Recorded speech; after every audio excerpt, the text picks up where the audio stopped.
In this episode, I've put two stunning bikes together.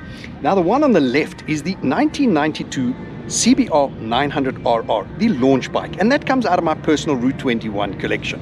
Now, the red one on my right is actually thanks to Honda South Africa. They've loaned me their demo bike for the day, and is the 2022 Honda CBR 1000RR SP Fireblade. Now, the important thing to remember here is this: the 92 and the 2022, 30 years of technology. And yes, the model, the CBR Fireblade, has enjoyed a 30 years continuous production. And for 2022, Honda have actually introduced or launched a 30th anniversary model bike, and it's in limited numbers. It's based in specs on the SP, and it also pays homage to this very famous and iconic graphics, and it's in the red, white and blue colors with the iconic brushstroke colors, just with a modern spin on it. But in this episode, I want to concentrate on the technology. How far has it come and where has it moved over 30 years? Let's have a look at power to weight ratio. Let's look at the dash, the wheel size, the suspension, and just compare 1992 versus 2022.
So here in front of me are the two bikes. We're talking 1992 and 2022.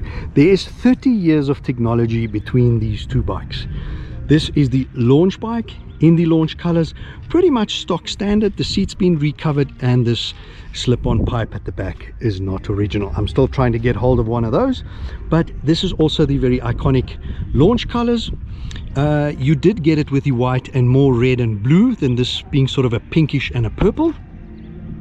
And this is pretty much as it was launched. So launch bike, launch colors, and even if you look at the 30-year anniversary that Honda have brought out with the CBR 1000 RR-R SP 30th anniversary, it has this paint job paying homage to it.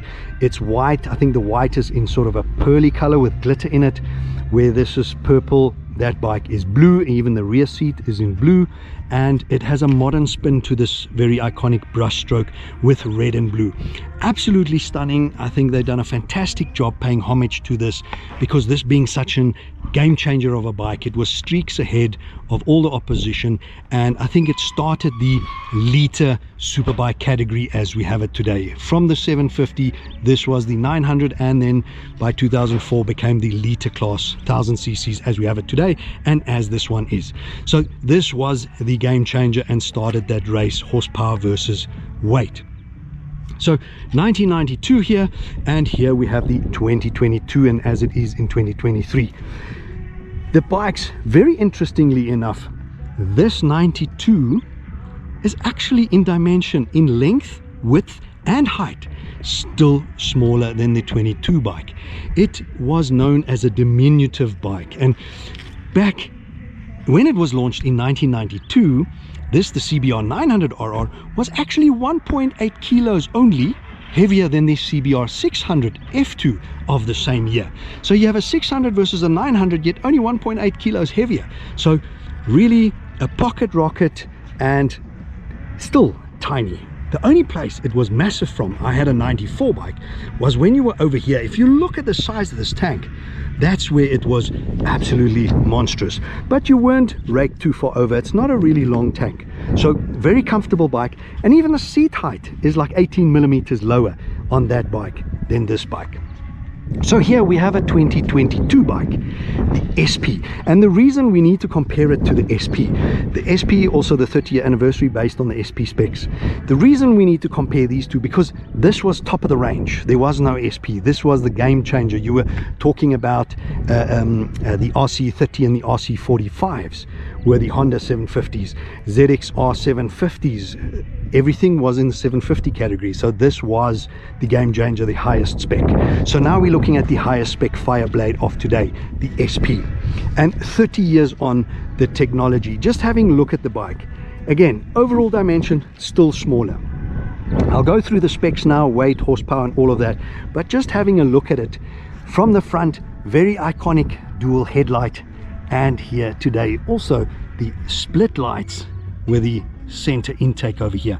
Interestingly, you have here the winglets, which comes off the MotoGP technology.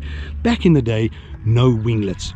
Also the indicators were out on stalks. Here you have the indicators integrated into the rear view mirrors.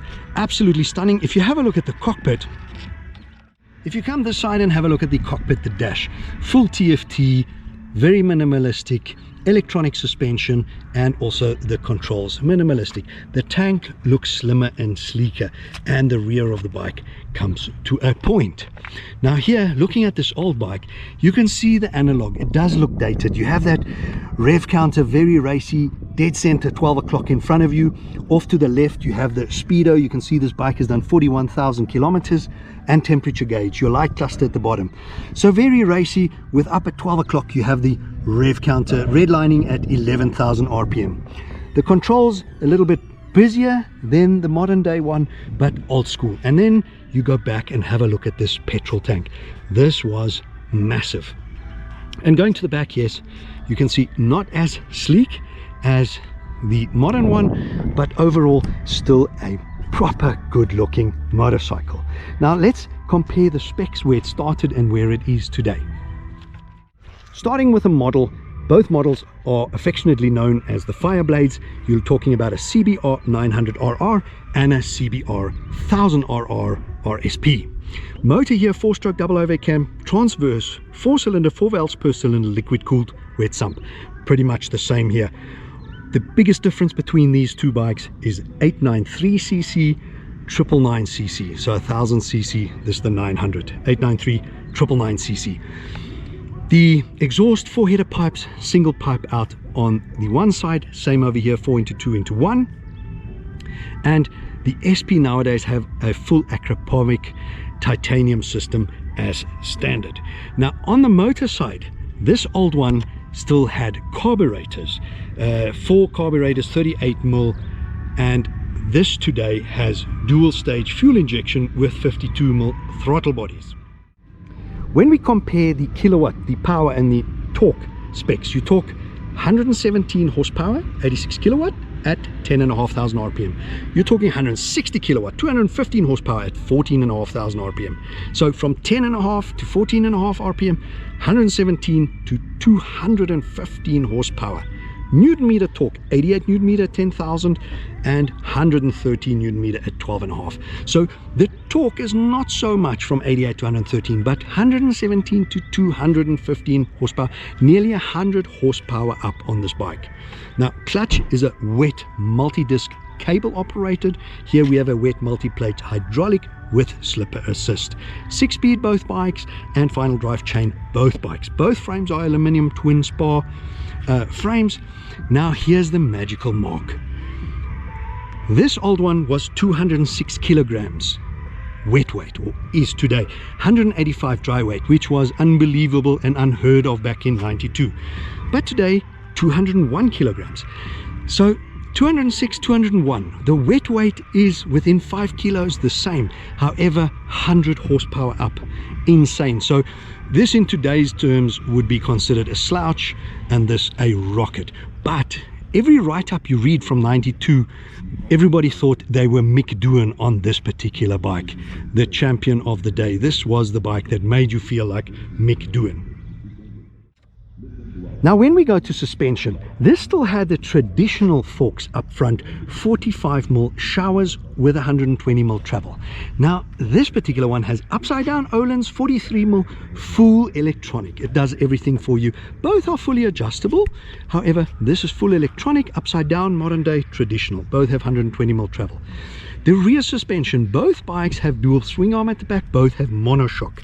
Here we're talking about a shower damper, fully adjustable, and this particular one has the Öhlins ProLink 137mm. So 120mm, 137mm travel upgrade.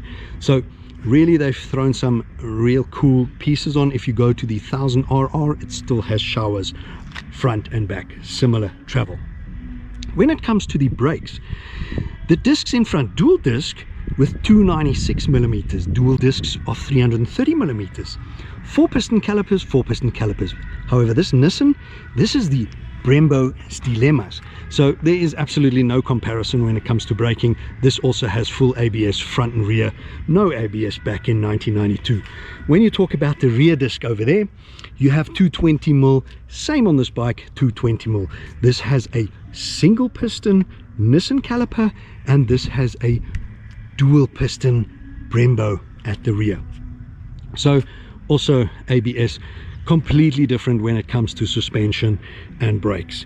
The wheels, biggest difference, both backs are 17-inch, that shod with a 200, that with a 180, which was the in thing for nearly 20 years. This front of 92 is a 16-inch, shod with a chunky 130, and today a 17-inch with a 120. So 16-inch 130, 17-inch 120. The dimensions, as I said, the length of the bike, this older one is 45mm, nearly 2 inches shorter than the new bike, 60mm in width, so more than 2 inches narrower the old bike to the new bike. And in height it is 30mm, just over an inch. This bike is lower than the current bike. Seat height 810, and here you have 828, 18mm lower the old bike. Fuel capacity 18 liters and 16 liters. That's not much of a difference because these were quite a bit heavier on juice, being carburation and all of that, with the Euro 5 emissions and fuel injection, far more fuel economical, these bikes. So all round you can see this is an iconic bike. There was a game changer 30 years ago, or 31 years today, 2023, and it's 30 years uninterrupted production and technology thrown at the bike. In the 900, guys, as I've done in the previous episode explained, there were 6 generations of it in the 900, from a 893, which is a 900, then a 919, 929, and a 954, and then from 2004 became a CBR 1000, and technology just got thrown at it over and over again. In my collection I have the 21-year anniversary, which is the CBR 1000 RRSP 21-year anniversary, which is a monoposto bike, a single-seater, pure single-seater bike. The complete geometry, foot pegs and handlebars are completely different to the normal 1000RR blade. I actually kept that bike in the crate as a collectible.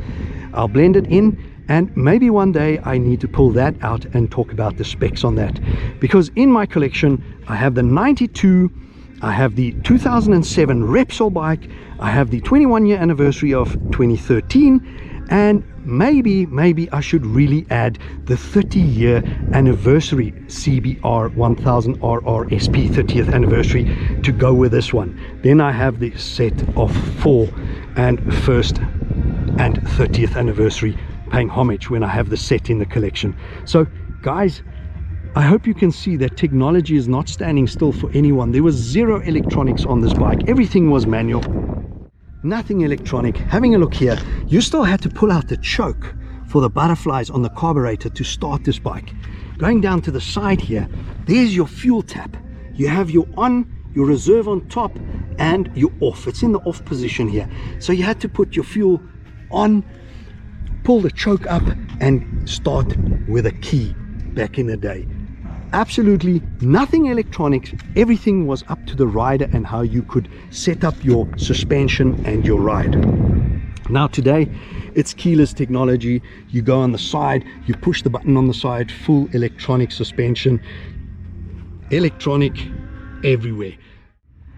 I hope you guys enjoyed this episode with me of these two stunning bikes side by side and having a look at the technology of the 92 Fireblade and the 2022 Fireblade. Having a look at 30 years of technology advances. It's frightening to think where we will be in 30 years from now. But guys, please stay tuned. In the next episode, I will be taking this 2022 Fireblade SP onto the track here at Red Star Raceway and for a road ride review as well. In the meantime, if you enjoyed this episode, please guys hit that like button, give me a thumbs up, and if you want, please hit that subscribe button to help me build the channel and the reminder bell if you want to know when I'm uploading something new.